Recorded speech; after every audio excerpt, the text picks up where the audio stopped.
اللہم صلی علی محمد وعلی آل محمد وبارک وسلم۔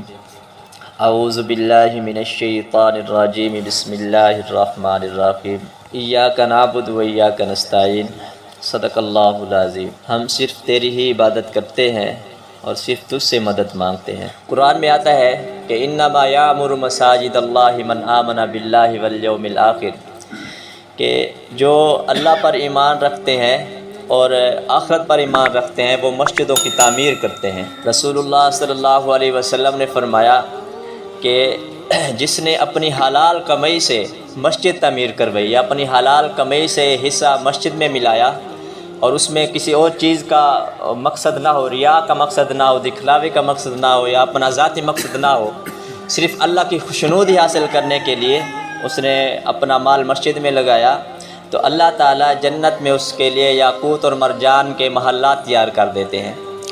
ایک دوسری روایت میں آتا ہے کہ جو اللہ تعالیٰ کی خوشنودی کے لیے مسجد میں اتنا حصہ ملاتا ہے جتنا کسی پرندے کا گھونسلہ ہوتا ہے، چھوٹا سا گھر ہوتا ہے پرندے کا، تو اگر کسی نے اتنا بھی حصہ ملا لیا تو اللہ تعالیٰ اس کے لیے جنت پہ محلات تیار کر دیتے ہیں۔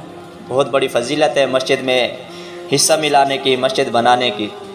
ہمارے پاس مسجد موجود ہے لیکن اس کی کچھ ضروریات ہیں کہ اس میں پانی کا انتظام ہو، اس میں سردی کے جو مسائل ہے اس کا انتظام ہو، گرمی کے جو مسائل ہے ان کا انتظام ہو، تو یہ اب ہمارے ذمہ ہے، ہم نے اس کو پورا کرنا ہے۔ رسول اللہ صلی اللہ علیہ وسلم جب مکہ سے مدینہ تشریف لائے تو سب سے پہلے اپنے گھر کا انتظام نہیں کیا، اپنے رہائش کا انتظام نہیں کیا، بلکہ سب سے پہلے مسجد بنوائی تھی، مسجد نبوی کا انتظام کیا، اس کے بعد پھر اپنے گھر کا انتظام فرمایا۔ تو مسجد نبوی بنی، اس میں نماز پڑھتے رہے، لیکن اس وقت کوئی چراغ کا کوئی انتظام نہیں تھا۔ یہ جو کھجور کے یہ جو خوشے ہوتے ہیں اس کو جلا کر اس کو آگ لگاتے، یہ تھوڑی تھوڑی آگ لگتی، پھر بجھ جاتی، پھر لگتی، پھر بجھ جاتی، زیادہ اتنا روشنی کا انتظام نہیں تھا۔ ایک صحابی ہے تمیم داری رضی اللہ تعالیٰ عنہ، وہ ملک شام میں گئے کسی غرض سے، تجارت کی غرض سے یا کسی اور کام کے لیے، تو وہاں انہوں نے دیکھا ایک لالٹین دیکھا جلتا ہوا، تو اس کو بڑا پسند آیا، تو اس نے کہا ہماری مسجد میں روشنی نہیں ہے تو مسجد کے لیے یہ لالٹین لیتا جاؤں، تو وہ لالٹین لیتے آئے، تو آ کے مسجد میں لگایا۔ تو مغرب کے بعد جب رسول اللہ صلی اللہ علیہ وسلم مسجد میں تشریف لائے تو روشنی دیکھی اور فرمایا کہ یہ کس نے مسجد کو روشن کیا ہے، بہت خوش ہوئے۔ کہا گیا کہ یہ تمیم داری نے کیا، تو رسول اللہ صلی اللہ علیہ وسلم نے فرمایا خدا کی قسم اگر میری کوئی اور بیٹی ہوتی، اس وقت رسول اللہ صلی اللہ علیہ وسلم کی بیٹیوں کا نکاح ہو چکا تھا، فرمایا اگر میری کوئی بیٹی ہوتی جس کا نکاح نہ ہوا ہوتا تو میں اس خوشی میں آ کر تو میں اس کو اپنی بیٹی کو اس کے نکاح میں دے دیتا، اتنے خوش ہوئے۔ تو ایک اور صحابی بیٹھے تھے، رسول اللہ صلی اللہ علیہ وسلم کے چچا زاد بھائی تھے، انہوں نے کہا یا رسول اللہ صلی اللہ علیہ وسلم ہماری بیٹیاں بھی تو آپ کی بیٹیاں ہیں، تو میری بیٹی میں سے کوئی کسی بیٹی کا وہاں نکاح کر دے، تو ان کی بیٹی کا نکاح اس صحابی سے کر دیا گیا۔ تو ایک مسجد کی ضرورت تھی، مسجد میں روشنی نہیں تھی، تو وہ انہوں نے مسجد کی ضرورت کو پورا کیا اور رسول اللہ صلی اللہ علیہ وسلم اتنے خوش ہو گئے اور اس کو اتنا انعام دیا کہ اس کا نکاح اہل بیت میں سے ہو گیا۔ جس کا اہل بیت میں نکاح ہو جائے اس کے لیے اور خوش نصیب کی کیا بات ہے۔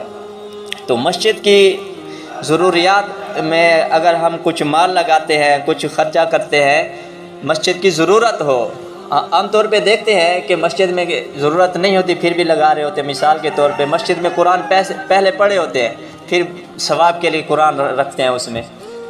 مسجد میں جو چیز آئے اور وہ استعمال ہو اس کا پھر ثواب ہوتا ہے، ایک چیز استعمال ہی نہ ہو، پہلے بہت سے قرآن پڑھیں پھر قرآن لے کے آ کے رکھ رہے ہیں۔ پھٹیوں کی ضرورت نہیں ہوتی، پھٹیوں کی ضرورت ہے، بچے پڑھتے ہیں یا نماز جاتے ہیں قرآن پڑھتے ہیں، آدمی پھٹی بنوا کے رکھ دیتی، پئی بنوا کے رکھ دے، ضرورت نہیں ہوتی، پہلے بھی بہت سی پڑھی ہوتی ہیں اور وہ بنوا کے رکھ دیتے ہیں۔ تو جس چیز کی مسجد کو ضرورت ہو آدمی وہ لگوائے تو اس کا بہت بڑا ثواب ہے۔ مثال کے طور پہ جیسے ہم نے گرمیاں گزاری ہیں تو اس مسجد کو ضرورت ہی پنکھوں کی، کوئی پنکھے لگوا دیتے تو بہت بڑی یہ موقع تھا اس کے لیے جنت کمانے کا، لیکن ہم نے وہ موقع گوا دیا ہے۔ تو ایک ہمارے تبلیغی بھائی تھے، وہ واقعہ سنا رہے تھے سعودی عرب کا، کہ سعودی عرب کے ایک آدمی تھا، اس نے کہا کہ میں اکیلا مسجد بنواؤں گا، اس میں کسی اور کا 1 روپیہ بھی نہیں لگنے دوں گا۔ تو انہوں نے مسجد بنوائی اور عالی شان مسجد بنوائی. امیر تھا وہ، بہت ہی خوبصورت عالی شان مسجد بنوائی. اس کے بعد اس کو خواب آیا. خواب میں کیا دیکھتے ہیں کہ ایک بہت بڑا محل ہے. پوچھتے ہیں یہ کس کا محل ہے؟ تو وہاں جو بیٹھے تھے انہوں نے کہا یہ آپ کا محل ہے. ساتھ ایک اور محل دیکھا اور پوچھا کہ یہ کس کا ہے؟ انہوں نے کہا یہ وہ ہے جس نے آپ کی مسجد بنانے میں آپ کی مدد کی تھی، کچھ امداد کی تھی. اس کی آنکھ کھلی، وہ بڑا پریشان ہوا کہ میں نے تو کسی سے 1 روپیہ بھی نہیں لیا، 1 رتی بھی نہیں لی، تو کس نے مدد کی؟ پھر سارے مستریوں کو بلوایا، مزدوروں کو بلوایا، بھی بتاؤ کس نے اس میں حصہ ملایا ہے؟ سب نے کہا کسی نے نہیں ملایا، ہم نے تو صرف اپنی مزدوری لی ہے، اپنا کام کیا ہے. تو پوچھتے پوچھتے ایک مزدور نے کہا کہ میں جب پانی بھر کے ڈال رہا تھا وہاں پہ تو میری پانی والا برتن ٹوٹ گیا. ایک عورت یہاں سے گزر رہی تھی، اس نے کہا کہ آپ کے پاس برتن نہیں ہے، یہ میرا برتن لے لو، اس کے ساتھ پانی ڈالتے رہو.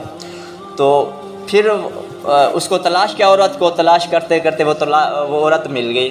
تو اس آدمی نے کہا کہ جو آپ نے برتن دیا تھا پانی بھرنے کے لیے، اس کے بدلے میں آپ کو 5 ریال دیتا ہوں، یہ لے لو، اور بالٹی جو ہے وہ مجھے دے دو، میرے ملک میں کر دو.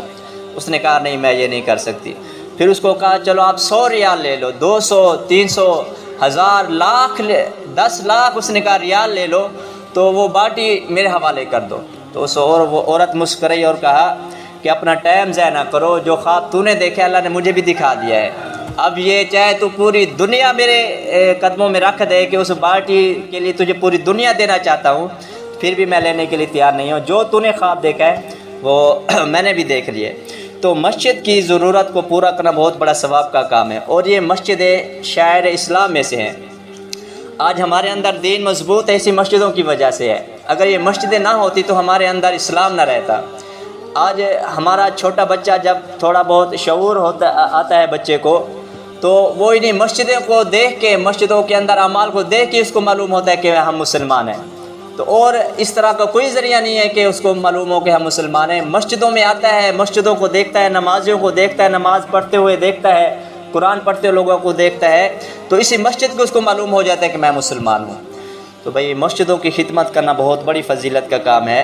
جو بھی مسجد کی ضرورت ہو تو ہم پوچھے بغیر، ایک دوسرے کو دیکھے بغیر ہم موقع تلاش کریں کہ مسجد میں کسی چیز کی ضرورت ہو اور وہ موقع میں اپنے ہاتھ سے نہ جانے دوں، خود بخود خاموشی سے میں اس مسجد کی ضرورت کو پورا کر دوں. اور یہ صدقہ جاری ہے، بہت بڑا صدقہ جاری ہے. ہمارے مرنے کے بعد اور کوئی عمل ایسا ہمیں نظر نہیں آتا کہ ہمارے پیچھے ہماری اولاد دعائیں کرے گی. آج ہم کتنی دعائیں کرتے ہیں اپنے والدین کے لیے، یا اور کوئی کام جو ہے ہمارے کام آئے گا. یہ ایصال ثواب کا بہت بہترین طریقہ ہے کہ مسجد بنانا یا مسجد کی ضرورت کو پورا کرنا. جب تک مسجد میں وہ چیز جلتی رہے گی تو ہماری جو ہے بخشش کا ذریعہ بنتی رہے گی. حضرت انس رضی اللہ تعالیٰ عنہ سے روایت ہے، وہ فرماتے ہیں کہ جو شخص مسجد میں ایک چراغ جلا دیتا ہے تو اللہ کے فرشتے اور حاملین عرش جنہوں نے عرش کو اٹھایا ہوا ہے، جب تک وہ مسجد میں استعمال ہوتی رہتی ہے وہ اس کے لیے مغفرت کے لیے دعا کرتے رہتے ہیں. تو اس سے بڑی خوش نصیبی کی اور کون سی بات ہو سکتی ہے. تو ایصال ثواب کا بہترین ذریعہ یہی ہے کہ ہم مسجد میں جو ضرورت کی چیز ہو اس کو لا کر دیں.